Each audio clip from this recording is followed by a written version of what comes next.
today is the tomorrow that you worried about yesterday.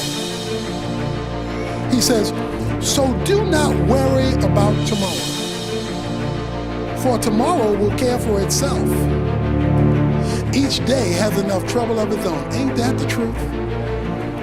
Come on, tell the truth and shame the devil. Most of us are being crucified between two thieves, yesterday and tomorrow. The regrets of yesterday, the uncertainty of tomorrow, and we still got to deal with the trouble of today. He says, don't borrow from tomorrow. In other words, this might happen tomorrow, this might happen tomorrow, this might happen tomorrow, this might happen tomorrow. All these things might happen tomorrow. How am I going to make it tomorrow? And when you withdraw from the bank of tomorrow, you've increased the burden of today. And you gotta pay interest on both. So you've added to yourself a burden you were never meant to have. Listen to me, listen to me. It's okay to plan for tomorrow. The Bible talks about planning. You can plan for tomorrow. What you can't do is get unraveled about tomorrow. You can't worry about tomorrow. Why? Because the only thing God is promising you is enough for today.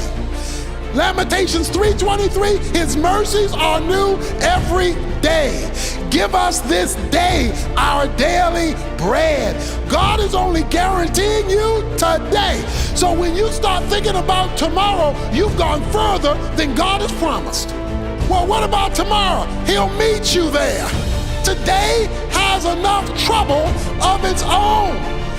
And you know, if you can't even deal with the stuff in your face today, you're not gonna be able to handle that plus tomorrow stuff today. He says, do not worry about tomorrow. All I'm trying to tell you, somebody look at your neighbor and say, stop it. You can't worry no more. You don't have a right to worry. It's a sin to worry. You've insulted your father when you worry, because you've said to your father, the birds can trust you, the flowers can trust you, but I can't trust you. You've insulted God. But if we had a testimony service here today, and if we could invite the children of Israel would testify. We were in a wilderness, and we didn't know where we were going to get water and where we were going to get food. But God had food in a rock and rained down cornflakes from above. If the widow of Zarephath was here this morning, she would testify, I was down to my last meal, and me and my son had only one meal left. But when I put God first with Elijah, God took that bread, he took that oil, he multiplied it and gave us enough to retire. If the disciples were here to testify this morning, they could tell you they were with 5,000 men, not counting women and children, and they didn't know how they were going to feed them. But a little boy with some sardines and crackers gave it to Jesus first, and Jesus multiplied it, fed 5,000 women and children, and had 12 baskets full left over. If Jesus were here, he could testify.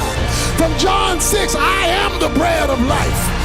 He that cometh to me, he says, will not thirst, and I will give him living water, and I will feed him the bread of life. Somebody ought to bless his name up in here, that God can be trusted, even when you don't know how he's going to do it, when you put him first.